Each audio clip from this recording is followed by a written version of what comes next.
विक्रमादित्य ने हार न मानकर फिर वेताल को पेड़ से उतारकर अपने कंधे पर बिठा लिया और चुपचाप स्मशान की ओर निकल पड़े। इस बीच वेताल ने विक्रमादित्य की चुप्पी तोड़ने की एक और योजना बनाई और उसने विक्रमादित्य से कहा, राजन, आप इस भयानक शमशान में आधी रात को क्या कर रहे हो? मुझे नहीं पता कि आप यह अपने लिए कर रहे हो या दूसरों के कल्याण के लिए कर रहे हो, लेकिन आज के समय में लोग सिर्फ अपने बारे में ही सोचते हैं। इस दुनिया में हर कोई सिर्फ अपने मतलब की ही बातें करता है। अपने बारे में न सोचना और दूसरों की मदद करना ऐसी चीजें हैं जिससे मासूमों को आसानी से ठगा जा सकता है। उदाहरण के लिए अब मैं आपको वैद्यनाथपुर में रहने वाले किशोरी लाल नाम के एक अमीर आदमी के बेटे संजय के बारे में बताता हूँ। मेरी कहानी को ध्यान से सुनना। और वेताल ने कहानी सुनाना शुरू कर दिया। अरे संजय, तुम इतनी जल्दी में कहाँ जा रहे हो, बताओ। दरअसल पिताजी, मेरे दोस्त को कुछ मदद चाहिए, इसलिए मैं उसे कुछ पैसे देने जा रहा हूँ।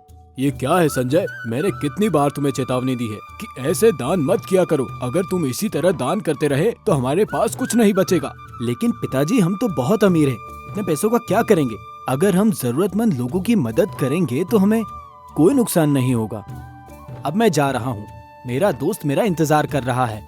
संजय अपने पिता की कोई बात नहीं सुनता था और उसके पास जो कुछ भी था वो हमेशा दान करते रहता था। जब किशोरी लाल अपने बेटे को बदलने के बारे में सोच रहे थे, तब उनका रमेश नाम का एक दोस्त उनसे मिलने आया। अरे, तुम क्या सोच रहे हो? बहुत दिनों से उदास दिखाई दे रहे हो। क्या तुम्हें कोई समस्या है? रमेश, तुम मेरे बेटे को ठीक से जानते भी हो। वह हमेशा लोगों की सेवा और दान करता रहता है। दान कर करके उसने मेरी संपत्ति को कम कर दिया है। मुझे समझ नहीं आ रहा कि उसे कैसे बदलूं मैं। अच्छा, ऐसा है क्या? मैंने तुम्हारे बेटे की दयालुता के बारे में सुना है। मेरा सुझाव है कि तुम उसकी शादी करवा दो, तो कम से कम तुम्हारी बहू आकर इस घर को संभाल लेगी। तुम्हारा कहना तो सही है, लेकिन अभी ऐसी लड़की कहाँ मिलेगी जो घर भी संभाले और इसे भी? मेरा बेटा बहुत शांत है, उसे संभालने के लिए एक समझदार लड़की चाहिए होगी। मेरी बात सुनिए, मेरे ख्याल में ऐसी लड़की मेरी बेटी प्रिया है। वो समझदार है और सयानी भी है। अगर हम उसका विवाह तुम्हारे बेटे संजय से करवा दे तो वह उसका व्यवहार सुधार देगी, है ना? क्या बात है, तुमने तो मेरे सर का बोझ हल्का कर दिया। अगर तुम्हारी बेटी को कोई एतराज नहीं तो मैं शादी की तैयारियां शुरू कर दूंगा। रमेश की बेटी प्रिया की शादी संजय से हो गई और प्रिया किशोरी लाल के घर की बहू बन गई। साथ ही जैसा कि उसके पिता ने कहा था, प्रिया ने शादी के कुछ ही दिनों बाद अपने पति को अपने वश में कर लिया। संजय प्रिया को बहुत पसंद करता था। ऐसे ही समय बीतता गया। फिर एक दिन प्रिया ने संजय के पास जाकर उससे कहा, सुनो, तुम्हारे दिल खोलकर दान करने के बाद भी घर में सब यही सोचते हैं कि जिन लोगों को तुमसे दान मिला वे बिल्कुल खुश नहीं हैं, तो तुम उनके खिलाफ क्यों जाते हो? सच में? पर क्यों? उसने ऐसा क्यों सोचा? मुझे कुछ नहीं पता। तुम्हें ये साबित करना होगा कि वे गलत हैं। अगर तुम ये साबित नहीं कर सकते तो तुम अपने जीवन में कभी दान नहीं करोगे, ठीक है? नहीं नहीं, जिन लोगों को मुझसे मदद मिली है वे ऐसा नहीं सोचते। मैं साबित कर दूंगा कि सब सुखी हैं। यदि ऐसा नहीं है तो मैं अपने जीवन में कभी दान नहीं करूंगा। अपनी पत्नी से चुनौती स्वीकार करने के बाद संजय तुरंत अपने दोस्त रत्नाकर के पास गया। उसने देखा कि रत्नाकर बाहर मुंह लटकाकर बैठा हुआ था। क्या हुआ? उदास क्यों लग रहे हो? मैंने तुम्हें कुछ पैसे दिए हैं ना, फिर तुम दुखी क्यों हो? क्या तुम्हारी समस्याओं का समाधान नहीं हुआ? हाँ, कुछ दिनों पहले तुमने जो पैसे दिए थे उससे हमने मिठाई बनाई थी और सभी घर वालों ने वो मिठाई खाई। हम सब तो ठीक है, लेकिन मेरे पिता और मेरे छोटे बेटे ने जरूरत से ज्यादा खा लिया तो उनका पेट खराब हो गया। चिकित्सक ने मेरे पिताजी को 3 दिन और दवाई लेने को कहा है। ओह, ये तो बहुत बुरा हुआ। लेकिन तुम इस तरह बाहर क्यों बैठे हो? दरअसल मेरे पिता ने यह कहकर डांट दिया है कि तुमने जो पैसा दिया है उससे उनका स्वास्थ्य खराब हो गया, नहीं तो वे स्वस्थ होते। इसलिए मैं बाहर आकर यहाँ बैठ गया। मैं दिन भर उनके ताने नहीं सुन सकता। क्या तुम मुसीबत में थे इसलिए मैंने तुम्हारी मदद की। तुमने उन पैसों का इस्तेमाल मिठाई खाने में किया और वो मिठाई हजम नहीं हुई तो तुम मुझे दोष देने लगे। इसका मतलब यह हुआ कि मैंने तुम्हारी जो मदद की उससे तुम बिल्कुल खुश नहीं हो। तब संजय को समझ आया कि उसने जो मदद की थी उसके बदले ये लोग तो उसे कोस रहे थे। संजय वहाँ से तुरंत निकल गया और दिनेश के घर पहुँचा, जिसकी वो पहले ही मदद कर चुका था। वहाँ जैसे ही वो पहुँचा, उसके कानों में श्रापित शब्द सुनाई देने लगे। तुम मेरी बात कभी नहीं सुनते। तुम हमारी बेटी की शादी के लिए संजय से पैसे लाए थे ना? मुझे लगता है वो पैसा श्रापित है, तभी तो उसे तेज बुखार हो गया और उसे इस तरह देखकर दूल्हे के परिवार वालों ने सोचा कि वो बीमार है, इसलिए उन्होंने शादी से भी मना कर दिया। हाँ, मुझे भी ऐसा लगता है कि संजय ने जो पैसे दिए वह हमारे लिए अशुभ थे, इसलिए शादी नहीं हो सकी। उन अशुभ पैसों के कारण आज इतना अच्छा रिश्ता हमारे हाथ से निकल गया। देख रहे हो राजन, जरूरत पड़ने पर उन्होंने संजय से पैसे लिए, लेकिन किसी कारण शादी नहीं हुई तो दोनों पति पत्नी संजय को इसके लिए दोषी ठहराने लगे, जिसने उनकी जरूरत पड़ने पर दिल खोलकर मदद की थी राजन। पर ये आखिरी बार नहीं था जब उसे अपमान का सामना करना पड़ा। इसके बाद भी वो 4-5 जगहों पर गया और वहाँ भी संजय को ऐसी ही स्थिति का सामना करना पड़ा। उसने महसूस किया कि जिन लोगों की उसने मदद की थी उनमें से कोई भी खुश नहीं था। वो निराश हो गया। क्या हुआ? तुम सुबह तो इतने खुश थे, अब निराश क्यों लग रहे हो? क्या हुआ है? तुमने जाकर देखा कि तुमने जिनकी मदद की थी वो लोग खुश हैं या नहीं? बताओ। नहीं प्रिया, उनमें से कोई भी खुश नहीं है। मुझसे मदद लेने के बावजूद मुझे ही कोस रहे हैं। मैं हार गया, लेकिन मेरी मदद से उनकी कुछ जरूरतें तो पूरी हुई। क्या यह खुशी की बात नहीं है? क्या इसके अलावा भी जरूरतमंदों की मदद करने का कोई तरीका है? अगर है तो मुझे बताओ, मैं वैसा ही करूँगा। तो फिर मेरी बात ध्यान से सुनो। तुम चिकित्सा क्यों नहीं सीख लेते? इस तरह से तुम लोगों की मदद भी कर सकते हो और तुम्हें दान करने की कोई जरूरत नहीं है। ये भी तो लोगों की सेवा करने का एक तरीका हो सकता है। हमारे शास्त्रों में भी कहा गया है कि बीमार लोगों का इलाज करना सबसे बड़ा पुण्य का काम होता है। ये बात तो तुम भी जानते ही होंगे, तो फिर क्यों ना चिकित्सा सीखी जाए? क्या कहते हो? क्या चिकित्सा सीखूं? पर उसे सीखने में तो बहुत समय लगता है, और वैसे भी मुझे सिखाएगा कौन? करना चाहो तो कुछ भी हो सकता है। हमारे शहर के पास के जंगल में वैद्यनाथ नाम के एक महान संत रहते हैं। वो योग्य लोगों को 1 साल में चिकित्सा सिखा देते हैं। अगर तुम वहाँ जाओगे तो तुम भी 1 साल में चिकित्सक बन जाओगे और हर तरह की बीमारियों से पीड़ित लोगों की मदद कर सकोगे। इस तरह से लोगों की मदद भी हो जाएगी। अच्छा ठीक है, मैं यही करता हूँ। मैं वहाँ जाऊँगा और संत से चिकित्सा सीख कर ही वापस आऊँगा।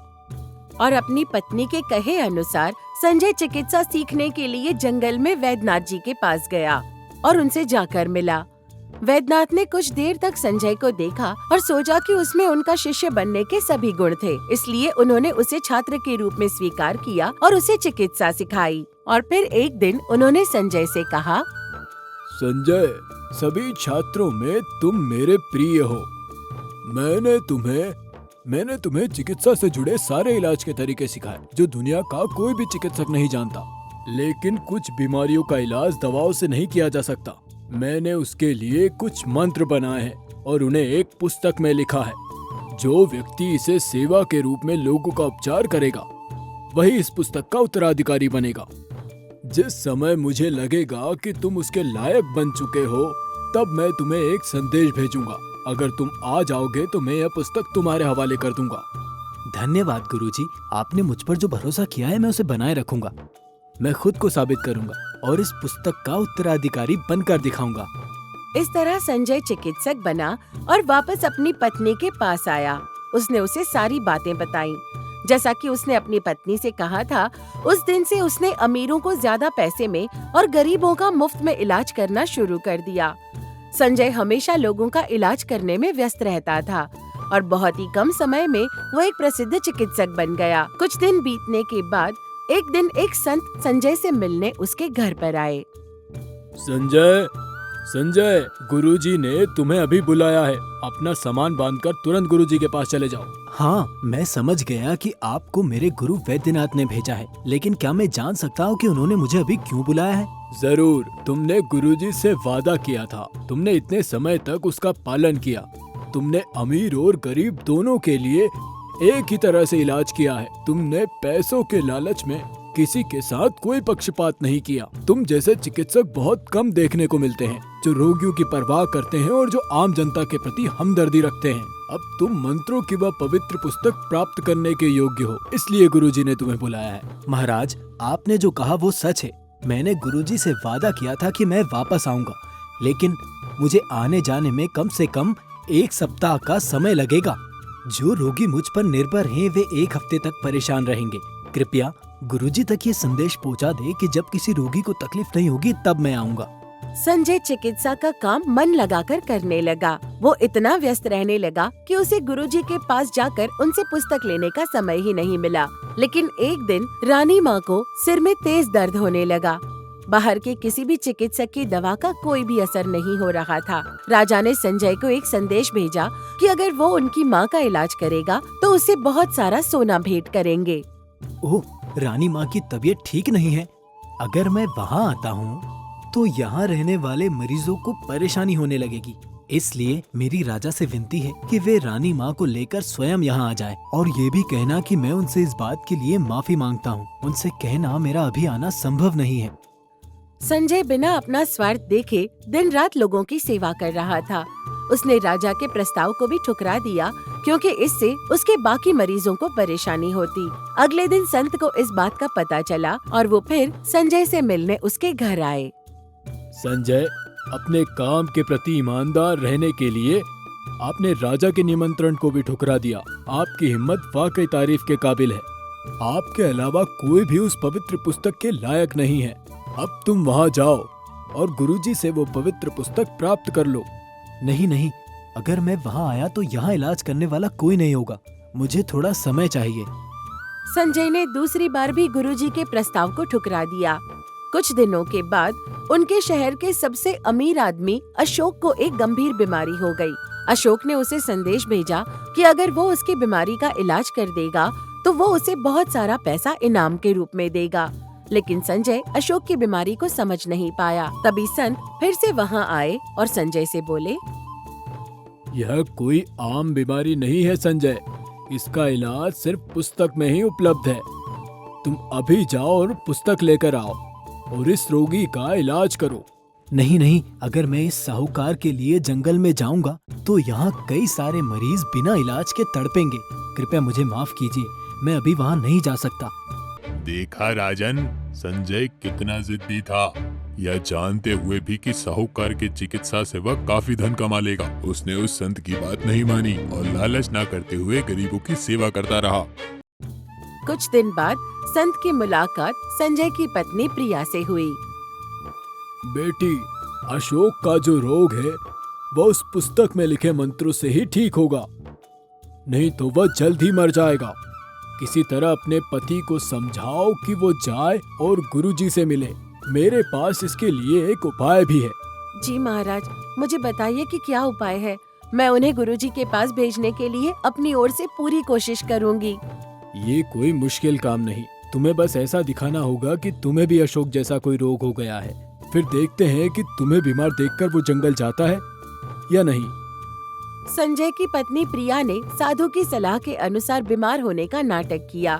जब संजय की दवा ने उसकी पत्नी पर कोई असर नहीं किया तो इससे चिंतित होकर उसने अपने पास आने वाले मरीजों का इलाज छोड़कर पूरा दिन उसके पास बैठे रहने का फैसला कर लिया। तभी साधु फिर से संजय से मिलने वहाँ आए। संजय, बुरा मत मानना, पर इसका एक ही इलाज है। तुम जाओ और पुस्तक लेकर आओ, नहीं तो तुम अपनी पत्नी को नहीं बचा सकोगे। और सिर्फ इतना ही नहीं, उस पुस्तक की मदद से तुम अपने पास आने वाले सभी मरीजों का इलाज भी कर पाओगे। मेरी मानो, तुम तुरंत चले जाओ। अंत में संजय अपनी पत्नी को बचाने के लिए गुरु वैद्यनाथ से जाकर मिला और उनसे वो पुस्तक ले लिया। अशोक के साथ उसने कई लोगों का इलाज किया और सभी लोगों को ठीक किया। संजय एक ऐसे चिकित्सक के रूप में जाना जाने लगा जो किसी भी बीमारी का इलाज कर सकता था। तो राजन, आप मुझे बताइए, संजय जिसने पहले संत के कहने पर भी जाने से मना कर दिया, लेकिन जब उसकी पत्नी बीमार हो गई तब उसका अपने गुरु के पास जाना स्वार्थ नहीं था? और क्या उसकी पत्नी प्रिया का यह सोचना भी स्वार्थ नहीं था कि अगर उसके पास वह पवित्र पुस्तक है तो वे अशोक जैसे रोगियों का इलाज करके बहुत पैसे कमा सकेंगे। इसलिए उसने बीमारी होने का नाटक किया ताकि वह अपने पति को जंगल भेज सके। वैद्यनाथ का निर्णय एक अच्छे छात्र को पुस्तक देने का था, लेकिन उन्होंने अपने स्वार्थ के लिए आए हुए संजय को पवित्र पुस्तक दे दी। क्या ये उनके नियमों का उल्लंघन नहीं था? यदि आप मेरे सवालों का उत्तर जानते हैं और फिर भी मौन रहते हैं तो आपके सर के 1000 टुकड़े हो जाएंगे। बताता हूँ। वो प्रिया का पति था और अपने पत्नी की रक्षा करना उसकी जिम्मेदारी थी। उसके इलाज के लिए गुरु के पास जाना उसका स्वार्थ बिल्कुल भी नहीं था। उसने सब कुछ निस्वार्थ भाव से किया। संजय गरीबों का मुफ्त में इलाज करता है, उसका कारण उसकी पत्नी प्रिया थी। ऐसी निस्वार्थ महिला को स्वार्थी कहना सही नहीं। प्रिया के बीमार होने के कारण वह अन्य मरीजों पर भी ध्यान नहीं दे पाता और शायद अगर उसकी स्थिति और खराब होती तो वह अपना काम हमेशा के लिए छोड़ देता। वो केवल अपनी पत्नी के लिए वो पुस्तक नहीं लाया, वह पुस्तक उसे दूसरों की मदद करने के लिए भी काम आई। तो संजय का अपने गुरु से मिलने जाना निस्वार्थ था, वो बिल्कुल भी स्वार्थी नहीं था। इसलिए उसे वो पवित्र पुस्तक देना वैद्यनाथ के नियमों का उल्लंघन भी नहीं था। मुझे लगता है वैद्यनाथ ने उसे वो पवित्र पुस्तक देकर सही किया। बहुत बढ़िया राजन, बहुत बढ़िया। आपका जवाब बिल्कुल सही था, लेकिन आप कुछ भूल गए राजन। जैसे ही आपने मेरे सवालों का जवाब दिया, आप बोले और मेरी शर्त तोड़ दी। तो मैं जा रहा हूँ। ऐसा कहकर वैताल तुरंत विक्रमादित्य के कंधे से उड़कर वापस पेड़ पर जाकर बैठ गया। अगर आपको ये कहानी पसंद आई तो लाइक और शेयर करें और ऐसी ही रोचक कहानियों के लिए हमारे new stories book Hindi channel को सब्सक्राइब करें।